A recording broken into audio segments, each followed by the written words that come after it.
Everyone, my name is Lisa Wilson. I'm a co-founder of CARE, also known as Coalition on Anti-Racist Education.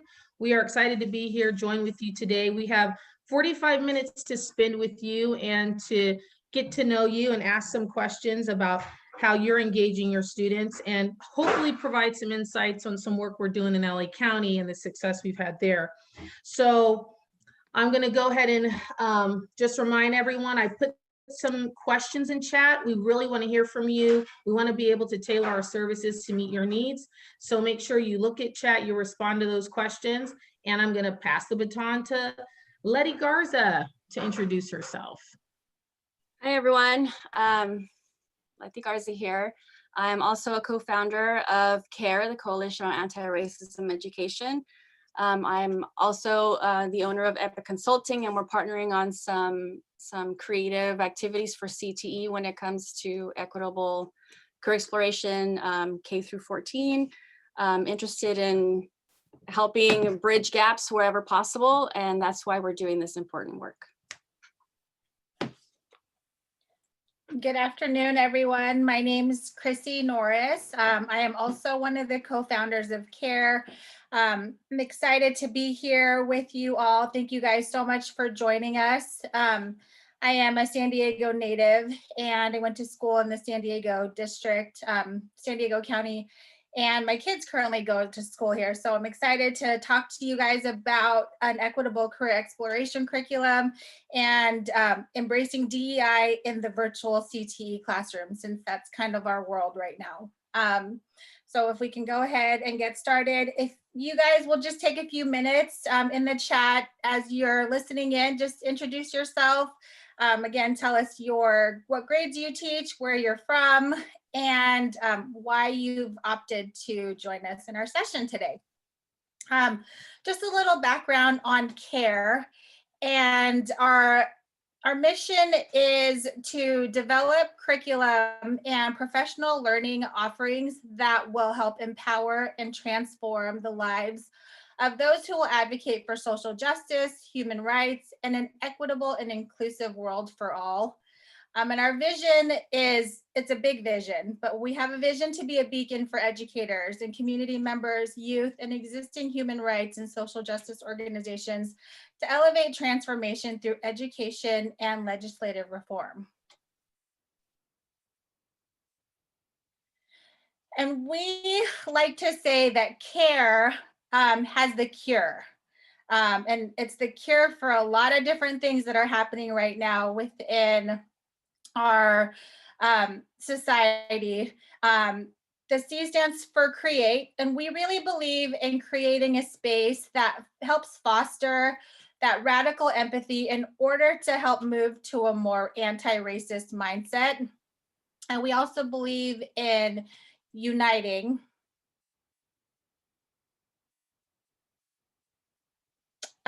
Which is we believe in the inclusion of all people from different races, ethnicities, and countries of origin with different gender identities, sexual orientations, abilities, and disabilities, and those who speak many different languages as a way to invite community engagement and to unite us for a way forward.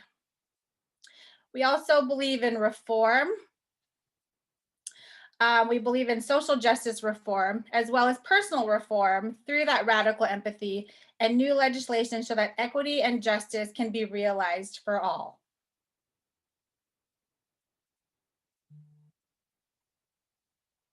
And then lastly, educate. This is why we're all here, right? We're all educators. We all believe in educating not just our students, but we believe in educating ourselves and our community through that advocacy, activism, and educational resources that are available for all of us.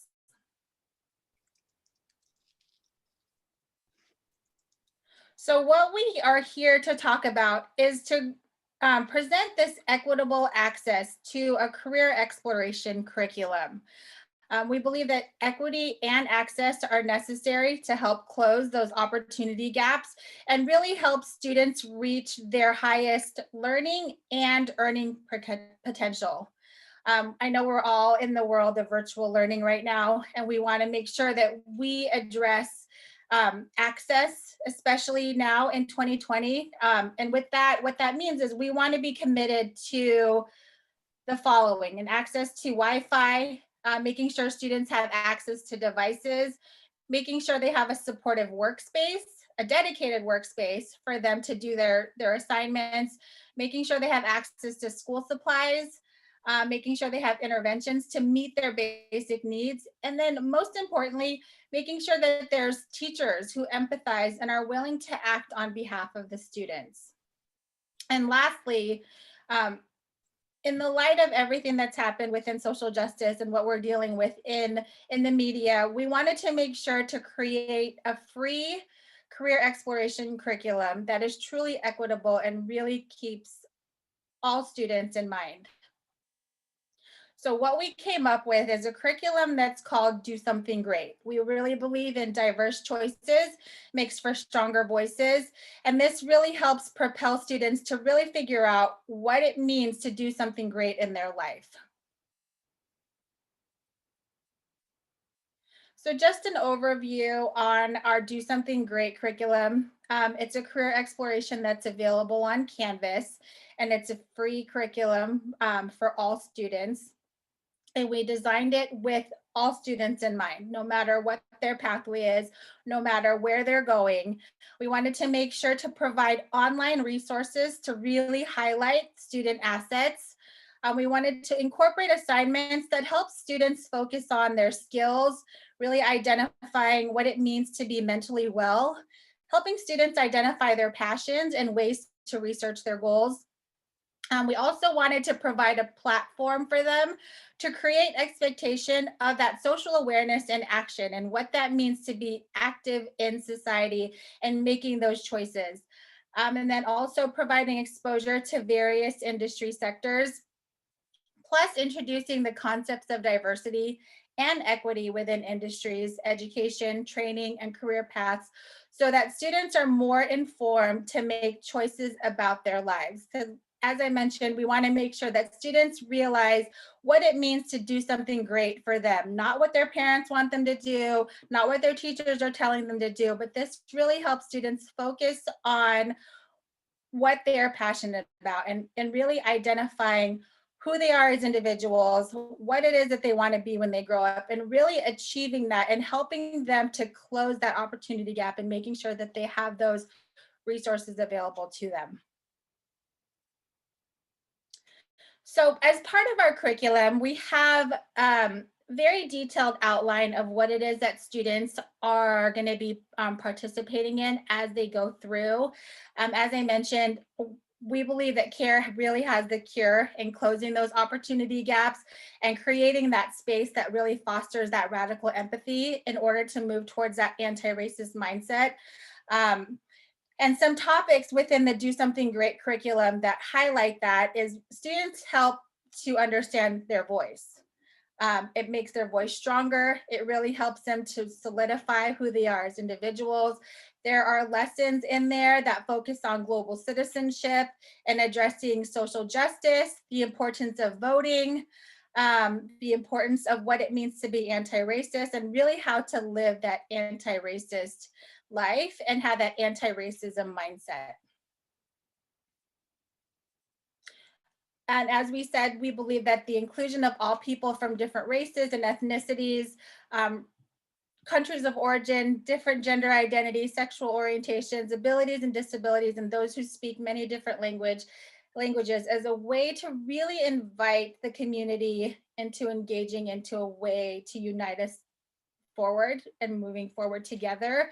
Some topics within the curriculum that highlight those concepts are social. There's a social skills assessment, so students are really understanding who they are, what they stand for. Again, more global citizenship lessons, so important now, especially in the light of everything that we're dealing with in the media. And then really understanding their living legacy and who they are as an individual, and what mark they want to leave in the world and what that means for them.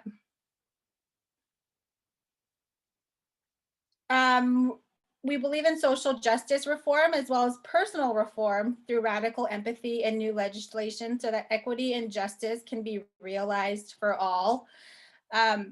We have to do the work first within us in order to make sure that we're reformed as we move down the path. And we want to make sure that students understand that it starts within, and from there it can propel outwards. So we have lessons within the curriculum that really address reform and making sure they understand what it is that they stand for, what's important to them. And then again, more global citizenship lessons that really highlight the ideas of reform. And then lastly, we believe in educating ourselves. Within the CARE Collaborative, we meet once a week, every Thursday night. You're all invited to join us if you'd like to continue on with the conversation. But really, those meetings are a part of us educating ourselves, because once we educate ourselves and once we are aware, we take those back, those conversations, those meetings, back to our communities so that we can really advocate and be active and provide those constant educational resources within our own space, and that therefore we can bring them back into our own classrooms. Some topics that we use in the curriculum that kind of focus on those are, again, more global citizenship lessons. There's industry-specific modules that really help to connect the students and just creating more awareness to various industry sectors that are out there, and making sure that students realize that their pathway is different no matter where they're at. They don't necessarily need to go to a 4-year. They don't necessarily need to go to a Cal State or a UC. This really helps them to learn what their strengths are and finding out those different industry specific modules to just better serve their needs.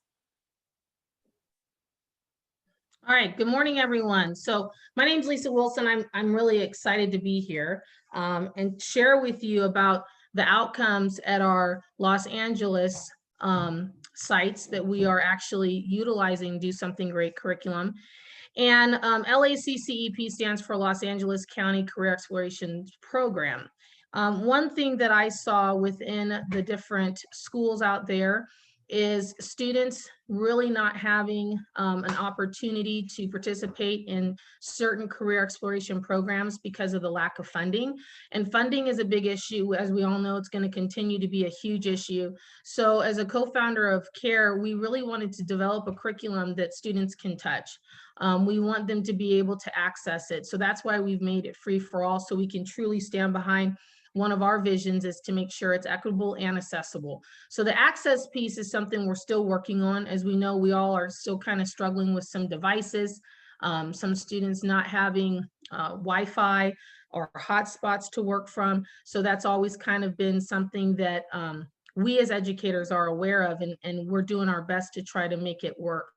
So one thing I want to share a lot with you about Los Angeles County right now, because it's really a shining star for me because of my ties there in LA County, people that I have worked with for over 20 years, and trying to figure out how do we close opportunity gaps for students? How do we allow students to understand that their dream can come to fruition? As you are aware of, students that are really finding a lot of struggles right now are those that have protective factors that are being really rocked at the moment. So in doing this curriculum, I've been able to connect with USC, with Innovate, which is a charter school system, and USC has they have a couple of schools. They're called USC Hybrid High, and they're fantastic. And so what we've actually done with this curriculum is the students are so excited about it that we are going to build out a whole nother curriculum on just social justice. They got so excited about Do Something Great that now they want a social justice curriculum. So I'm actually in the middle of building that right now. And my co-founders are also going to be adding some context to that Canvas course. Do Something Great is also a Canvas course. And if you would like access to that social justice, when you go ahead and you can send us an email, it's in chat. I'll definitely give you access to the social justice course as well. And since it's free for all, you can always change it, add to it, take some things away. I'm trying to make it where it really flows and there's some dynamic group work in there. So let me talk about some of the outcomes at LACCEP, which we're starting to see. We started the program August 1st, and it's been running pretty successfully all the way up to now. Now it's starting to really grow. We've got quite a few schools that have heard about it, that want to be a part of it, because it's allowing students to shape their future and really understand how their voice matters. And not just now, but in future workforce, you know, what we envision for this world to be as a collective. We really want people to truly see individuals and not see race. We want to be that in that place where we get to the point where we can really say we're all one human race, because we care so much about the individual. So one thing with LACCEP that I pride myself on is the ability to engage student voices. I really value the students' assets. I want to know what they're coming with, what the community is coming with. You know, every community has assets. And I feel like if we started that strength-based approach, we are going to have more win, okay? Instead of starting from a place of deficit. I came in not as like the savior mentality. I came in to serve LA County. And with that, we've been able to do some really tremendous things. So we're creating a social justice curriculum. We've created a speaker series. So we have people that have been justice involved, that have served time, students that are excited about like maybe entering to law, criminal law, and understanding how to connect with community. Because, you know, as somebody that's going to be practicing law in LA County, you have to know the community. So we have a speaker series we're going to do with that. We have a mentorship program that we started. So I've been asked to mentor some high school students in talking about how to leverage your assets and your connections on social media. So looking at how they digitally brand themselves on LinkedIn, on Instagram, you know, if they're you have that entrepreneurship mindset and they want to build a business, for example, we talk about branding, free services out there to help them even, you know, create a logo. So this Do Something Great has really been the springboard for these types of conversations. In addition to that, I've had schools reach out to me, and we do have embedded within this, you know, curriculum and this pilot program, if you will, in LA County, opportunities for teachers to join webinars that are interactive. I recently just did one on cultural competency and how to envision intentionality with teaching students of all races, which was just a great turnout.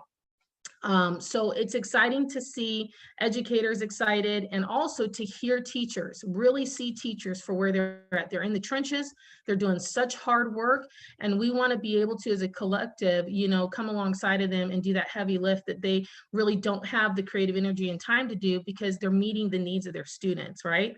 So we've been able to provide really great, robust professional learning workshops that's tailored just to that school site. And in addition to that, I'm also doing some coaching. So I'm actually taking some time to work with individual teachers, coaching them on anything that has to do with social justice, anything that has to do with social political development. I really want to be able to nurture that mindset in students to see that there is hope for the future. Even in an oppressed world, you know, we are able to, and maybe an oppressed system, right? That they can still accomplish. There's wonderful resources out there. We want to connect them to success. So that's really what we're doing in LA County. And it just keeps growing. It just keeps growing. And it's exciting because, you know, we are moving and we are making it happen based off of the feedback from the students directly and based off from teachers. So this Thursday morning, I'm going to be able to sit in a room with students and lead them through a discussion about, you know, understanding your assets. So I'm excited about that. So just nurturing that entrepreneurship spirit is really key. Some things that we really want to look at, though, when we're talking about metrics, is definitely this program already is helping to reduce opportunity gaps among students. And one thing is I've reached out to industry sector partners, actual employers, corporations who are willing to donate even laptops. So as soon as I found out that some students, 67% of the students at this point that are part of this program out in LA County, they still do not have a dedicated device. They're either sharing it or they have to go somewhere to utilize it, okay? Because there's still some places for them to go to utilize the device. It's not like when the pandemic first happened. However, they're still experiencing a lack of device use. So then that can delay like their schoolwork. So we're already seeing the opportunity gap with that close because we're able to reach out to employers, corporations who want to donate. And then right here too, preparing students through information opportunities, focused on certain careers in like the business world, entrepreneurship, global trade. We also know that as international business. I just scour the internet and LinkedIn. I belong to so many groups.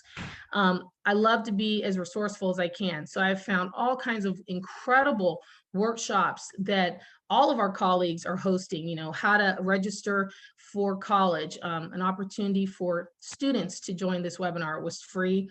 One for parents to join the webinar, it's free. Food banks, help with, if you need some kind of funding, help with like anything, clothing, your electric bill. So all kinds of resources too, sharing of all these wonderful resources. So we've also seen students be a part of, we had Global Trade Week, and some teachers showed up for that to try to understand, well, what is global trade? How does it affect, our county and LA County, with our ports and with all the other types of business that's being done internationally, online, virtually, and not necessarily physical. And we're going through all that too. So it's really exciting to see it happen. Like I already said, we're providing those virtual class events, resources, professional development, and we're meeting those SWP metrics. So that's exciting because, we're able to really engage community, we're able to hear from the students, and we're making these differences. And it's all because we started this dialogue. And it wouldn't really happen if we did not have that flexibility to tailor our instruction to the students and hear from the students about what they want to learn more about. So I just love that the students are helping to inform our practice, because that's why we're all here and that's why we do what we do. So once again, if you're interested in that social justice curriculum, let us know. And once it's finished, I'll send it over. So some things that we've also done when it comes to closing opportunity gaps is internships. So once I took a poll and I was able to see what students were interested in particular, I started reaching out, to different organizations and talking to them about even having virtual internships. So that's pretty exciting for students. So just being really creative, seeing what people can do. If it's forwarding phone calls during a certain period of time, they can get used to phone etiquette, answering phones, creating different types of documents. Students are whizzes, man. They're so incredible. They can learn technology programs like this fast, right? So we want to be able to, once again, highlight their assets, showcase what they can do, and get them just really excited about the workforce. And to me, one of the best ways to do that is like some kind of internship. And even though we're at a digital kind of learning right now, it hasn't eliminated, but it might have limited some things, but we're being really creative about it. Entrepreneurship kits, something we've been talking about. So for example, if a student's excited about, having a podcast, a lot of students have such wonderful, rich ideas, things to say about their experience during the pandemic and the civil unrest and how they want to make changes in this world and how their voice matters. And so we started thinking about entrepreneurship kits, giving them like a podcast kit with everything they need in it. Or it could be they want to start their own t-shirt company, a little kit about that, so just teaching them certain things and how they can do it. So we're also reaching out to corporations. We're using our regional directors, because they're wonderful. They're a liaison for us. And I'm going to them and saying, hey, what employers do you have relationships with that can help provide, entrepreneurship kits for these students? They want to learn more about X, Y, and Z, whatever it might be. Externships, we've already started to develop a mentor program. So I've got a group of students I'm going to be mentoring. So, what's the beautiful part about this curriculum is we're not so focused on the curriculum and teaching about the curriculum. What we're really focused on is the individual student succeeding. And that's the beauty of it. It's a curriculum that can guide them, but it's not going to be what's going to get them to the workforce. It's not going to be what's going to get them to complete high school or complete college and get them into the workforce. The curriculum's not going to do that. It's a springboard, it's a talking point, but relationships is what's going to get them into the workforce. So as CARE, we really model that relationship building is really key. Some other stuff is talking about workforce entry barriers. One thing of being a person of color myself, really the equity-minded practices when it comes to hiring, you know, recognizing that some students are going to have a more challenging time being hired than others. A lot of corporations now, if you're on LinkedIn, I'm sure you've seen it, that everyone is interested in DEI. Well, I'm a firm believer that you can't have diversity or inclusion if you do not start with equity mindedness. So a lot of people have been throwing that out. Some people know what that means and some people do not. But, you know, I know as a group of educators, agents of change, we're devoted to students and their success. And if you want to learn more really about how to have equity mindedness within your classroom, join us on a Thursday night. We really unravel, we unpack a lot of things. It's really like a educator's therapy session, if you will. and it moves us towards that radical empathy so we can put ourselves in our students' shoes and really meet their needs, okay? Because if we can do it on those type of concessions, those smaller concessions, if you will, you know, great people do little things in an excellent manner. If we can keep that kind of philosophy and approach to how we facilitate education, we're going to not just be schooling children and schooling students, but we're going to be educating them. We're going to be freeing their mind and nurturing that creativity. The other thing that we've been talking about too is like modifying, you know, some of the requirements in LA County. With students needing to be on Zoom calls for extended periods of time. I've had opportunity to talk to some principals about that and offer them, you know, different types of approaches to capture their attention and engagement level. And principals have been open to that. So I think having conversations and having opportunities to talk about relationships and how we build relationships with students is not always by forcing them on camera. If you have timid students, sometimes they need to be off camera, but they're engaged and they want to be a part of it. So, you know, making sure people are a part of chat, you know, is another way to do it too. I already talked about recruiting practices. Apprenticeship is really key. Even in a virtual world, there's still opportunities for students. We're being creative in LA County, how we're doing that.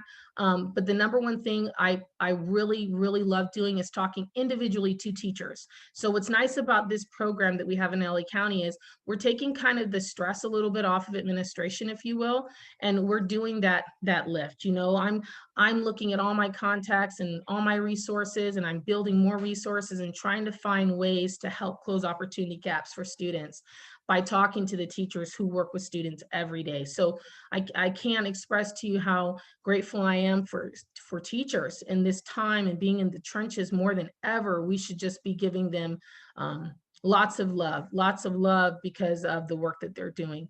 And then for us, we realize there's such a need for teacher preparation when it comes to understanding what it means to be anti-bias and really anti-racist, which is radical empathy, like what that really looks like. So we've actually developed a whole curriculum, a whole teacher preparation curriculum on just that, radical empathy, leading towards an anti-racist mindset.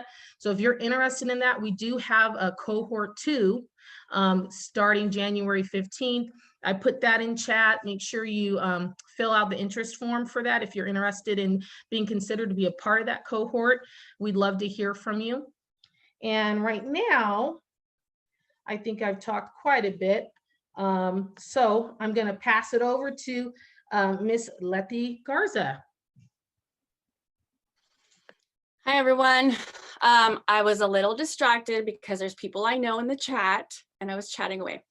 But I'm here now, focused. Okay, now that we have sort of, you know, laid out all of these different ideas that we're focusing on as we build the curriculum, as we modify it to meet the needs of the different districts or regions, we wanted to highlight a couple of things that maybe will make it a little bit easier to think about how to do these things virtually. And Lisa explained a lot of this, but we're going to pull out a couple of examples here. So the first example on how to address these issues of how to engage and then how to really look at student success in these pathways is this happened last month. This was an example that I got from a teacher. This is a former student of hers who recently graduated, and I don't know what university, but he decided that he wanted to create this new business called Be Kind, or Project Be Kind. And he decided that because of how great his experience was with her and her push to help them figure out, you know, their career focus and who they really were, he created this opportunity called Connecting Futures. And his information is there. He's so excited. I told him that we were going to showcase this stuff here, and he's super excited about getting contacted by teachers, because the way that he expanded this idea, I think, could work for anyone. He pulled people together from all over the state in all different industries to talk to students during a day of class where it was like a virtual career fair almost, or career day, because they had people come in, talk about the industry, what their educational experiences were, what their training experiences were. And then the students got to ask questions, and they had about 20 to 25 people come in throughout the day to share their experiences in their careers. And the majority of them were recent graduates as well, but they're all dealing with all the things we're dealing with, which is why we're on this Zoom call. And so they were able to explain to students, they, like I said, recent graduates. So it wasn't like it was any of us or any teachers or parents explaining this to them. And it made a lot of sense to the kids. And the teacher said that the students found it really engaging. It was just a few minutes for every class period, and they found it to be really successful, and they're going to try it again. So I'm going to show you an example of that. And then the second example that we're going to pull up is for a career exploration day. And this was targeting a middle school. The first one was high school. This was targeting a middle school. You know, we want to continue to have these conversations with our students, but it can be difficult because we're just trying to get through the basics, and everyone keeps wondering when we can go back to class, right? When can we go back to the actual classroom? So we need to think about how we're going from on-site to virtual. And these are just some ideas after discussing the cancellation that I will show you, because this event was supposed to happen in April and it got canceled. But then from there grows these other ideas of how to highlight CTE programs, making sure that, wait, go back, please. Making sure that that we're looking at evenings and weekends, and that we're really committing to what we want the students to get out of it, because we want to be available for families. Industry people have to be available, maybe not during their day, maybe they can adjust. You want things to be hosted by local community, business, social network, kind of, maybe the chamber can get involved. And then featuring an activity that's related to the industry. Students these days are learning so much, and we all know this, they're learning so much from YouTube videos or Instagram videos, maybe not Facebook as much. But this is how they're learning and getting engaged with these different, you know, channels and different providers of this content. So that's something that maybe we're not comfortable tapping into, but it's something we really need to be looking at, because industry is going to start doing this. So in education, we need to be ready to pivot. And I made a note, there's innovation happening all around us, and we need to tap into it. So if we can look at that next slide, please. This is the example of the Connecting Futures. This is the flyer that was sent out to the industry professionals that were going to be attending. And so you can see the schedule there, how long they were going to be expected to. There were probably 8 to 10 in each one of these sessions. And some of them stayed the whole time. Some of them rotated through depending on what their schedule was. This is for one class at one high school. And so they knew right off the bat, there's the purpose that professionals from different industries were going to be expected to come in and share their experiences. And they were there to inspire, help relate, and provide insight on what was available to these students that are currently freshmen. And then they were expected to take questions and really answer and provide information on how they got to where they are, and how difficult it was, or maybe even deeper, was there an impact in terms of where they were at the time? Was there an issue with finances, financial aid? Was there an issue with their location? Was there a language or family or cultural barrier that they also had to deal with? And then they had their contact information there. And if you want to write this down, Project Be Kind is only on Instagram. They don't have a website because that's how new it is. But I think he's doing such a great job that I wanted to highlight his work. And I really like his little logo. So I hope you appreciate that. You can go to the next slide, please. This next activity was the one that was canceled. That was in April. This was a partnership with the middle school, the K-8 district, and the local community college.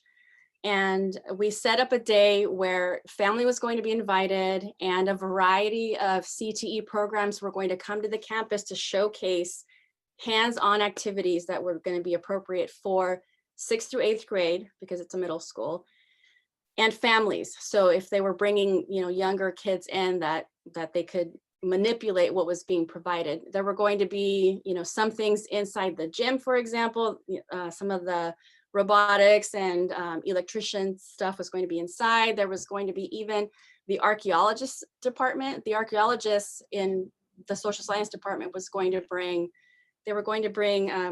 something that they could manipulate. Social sciences wanted to be involved because they're saying, we need to make sure that we get this information out to the younger kids, get them interested, engage with the families so that families understand when a student says they're interested in something, they can ask the right questions and follow up, but they're also not worried about what their students are thinking about their future. And if there's a program available locally, it's even better for the families.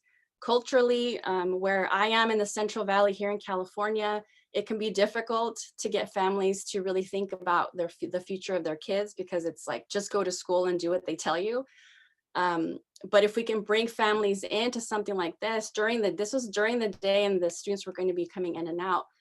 But as you can see in the list there, as we have the conversation, we have to modify that. Are we doing videos? Are we asking the industry to help us with that, so then we can post on district websites? Do we have YouTube channels where we can say, this week we're highlighting fire safety, and then instead of a fire truck, there's a video on how they set up the truck before they go out. I don't know, I'm just shooting stuff off the top of my head. But also colleges, making sure that they understand that they're there to speak to their future students. And so if those instructors, if those departments, if the administration at the local colleges are not really looking at the communities that they're supposed to be serving, and making sure that they have the mindset that these younger students also need this type of support, this type of engagement, that the families need to know that they're there to help, that the high schools are promoting programs and the parents really know what that means. How are you able to engage across the board when it comes to, again, finances, culturally, what does this mean for our family? Are we really speaking to the family and the students about what it means to get jobs in these different industries? Are we being honest? Are we looking for the information to share with families about what does, let's say for me, a Mexican family who has a daughter who wants to be an architect, what is that going to mean for her when she's in a program at a local college trying to get into a four-year school and then hitting walls based on her gender, right? So all of these things are important. We have to be able to talk about this and introduce these things as early as possible. Next slide, please. So I'm here to kind of be the cheerleader and push people to think about these things, because students need this kind of support, communities need this kind of support to be successful. And I know we keep saying this, you need partnerships within the industry and the local region, but if industry is not looking into their local communities to see how much are they really participating in what their communities need? Is it just the employees, or are they going out into the communities they're in to be supportive? Are they investing in their people? Are we all as educators engaging with companies and small businesses in our areas so that they know how to participate? What do we need at the school level? What do we see students need, so that we can meet the skills gap, the opportunity gap? in each community? And then how are we connecting with families so that those decisions can be made in the future?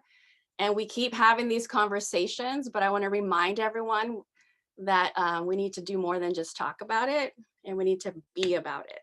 So that's my call to action for you. All right. We don't have much time left, but this last part, we really want to know kind of what you can do to help students. And so one thing that we love to do as CARE is we love to build curriculum. We love to be able to talk to, schools and administrators, teachers. We want to engage community and students. So it's important for us to hear from you. So I'm going to pop up our contact information. I know we have it in chat too, but there it is. And we're going to leave a couple minutes. We only have like 2 minutes left, really. If some people want to hang on a little bit longer, but we want to hear from everybody that's on our, breakout session today. We want to thank you all for attending, taking some time out. I know you're all busy, but if you have any questions, feel free to unmute yourself, and we will do our best to answer them about our program and how we can help you really imagine, a better future for our students. I have a question, and obviously nobody does anything for free. Resources cost money. So is the curriculum that you guys are working on and the resources that you guys are working on, is there a cost to that? Do Something Great is actually free. And so what we try to do is we create the curriculum one time. So that's where the cost is at. The curriculum's already been created one time. If there's modifications that need to happen per, region because of like industry sectors, then we find a way to help fund that. And then it is free for everyone. So it's a yes and no, but answer right there. So it's part of our mission. It's part of what we believe in as CARE, is that equity and access. So that's why we make the curriculum free after we create it one time. Thank you for your question. I'm gonna stop sharing so I can see some faces here. Anybody else have any questions for our group? Just feel free to unmute yourself.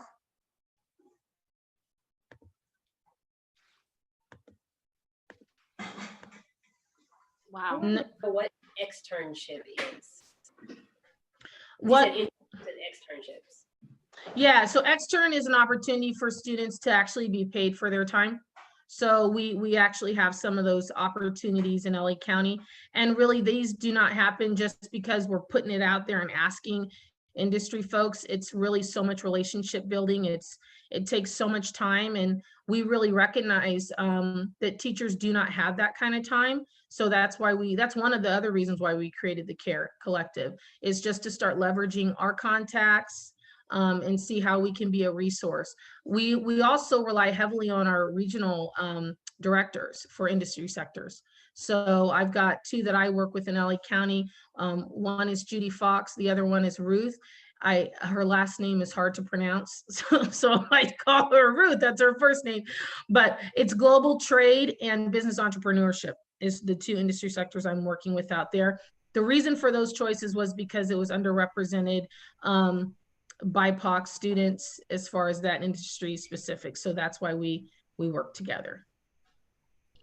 Do you have counterparts in San Diego County who are working with you, Lisa and Letty? Folks, because we're in San Diego County, and if there are resources we can use that are local, obviously that would be ideal. It's a good 2-hour drive to head up there, and industry partners may not be totally relevant here. But I was wondering if you were working with someone at the county level in San Diego. Yeah, actually, Chrissy, do you want to answer that? But yes, we do. We have a great opportunity. Go ahead, Chrissy, I'll let you answer that one.